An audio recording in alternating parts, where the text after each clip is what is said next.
First ஈவெண்டே running தான் 1500 metre ஓடணும், அதுவும் 7 நிமிஷத்துல. பாத்துங்க வெற்றி, இந்த கிரவுண்ட ஒரு ரவுண்ட் அடிச்சா 400 மீட்டர், 1500 மீட்டர்னா 3.25 ரவுண்ட் ஓடணும்.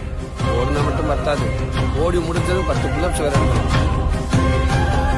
இந்த இடம் உங்களுக்கு ஈஸியா கிடைச்சிடல. போலீஸ் ஆகணும்னு குறிக்கோளோட அதுக்காக படிச்சு கடுமையான பயிற்சிகளை மேற்கொண்டு தேர்வுகளை எழுதி அதில் வெற்றி பெற்று பல லட்சம் பேர்கள் இருந்து நீங்க 3359 பேர் இன்னைக்கு இந்த இடத்துக்கு வந்திருக்கிறீங்க. இதுக்காக நீங்க எவ்வளவு கஷ்டப்பட்டிருப்பீங்கன்னு எனக்கு தெரியும். அப்படிப்பட்ட உங்களுக்கும் உங்களுடைய இந்த வெற்றிக்கு துணை நின்ற உங்களுடைய குடும்பத்தாருக்கு வாழ்த்துக்களை மனமாற தெரிவித்துக் கொள்ள விரும்புகிறேன். கஷ்டப்பட்டு வந்திருக்கக்கூடிய நீங்க மக்களுடைய கஷ்டங்களை தீர்க்க பாடுபடணும். இந்த சமூக குற்றங்களை களையிறது எவ்வளவு முக்கியமோ அதே அளவுக்கு சமூக நோய்கள் உங்களை தாக்காம தற்காத்துக் கொள்வதும் முக்கியம். உங்களுக்கு சமூக நீதி பார்வையும் மதச்சார்பின்மையும் நிச்சயம் முக்கியம். சாதி பாகுபாடு பார்க்க கூடாது. அனைவருக்கும் பொதுவான நிலையிலே நீங்கள் இருந்து பணியாற்ற வேண்டும். உங்களுக்கு சட்டம் தான் முக்கியம். பிரச்சனைன்னு உங்ககிட்ட கம்ப்ளைண்ட் கொடுக்க வர்ற பொதுமக்கள் கிட்ட கனிவா பேசுங்க. உங்களுடைய பேச்சும் நீங்க நடந்துக்கிறதும் தான் நம்முடைய பிரச்சனை தீர்ந்துடும் என்ற நம்பிக்கையை அவங்களுக்கு உருவாக்கும். இங்க காவல்துறையினுடைய உயரதிகாரிகள் வந்திருக்கிறீங்க. உங்களிடம் நான் எதிர்பார்ப்பது உங்களுடைய ரேங்க், சீனியாரிட்டி இதெல்லாம் பார்க்காம கடைநிலை காவலர்கள் வர ஃப்ரெண்ட்லியா இருங்க. ஒரு ஃபேமிலியா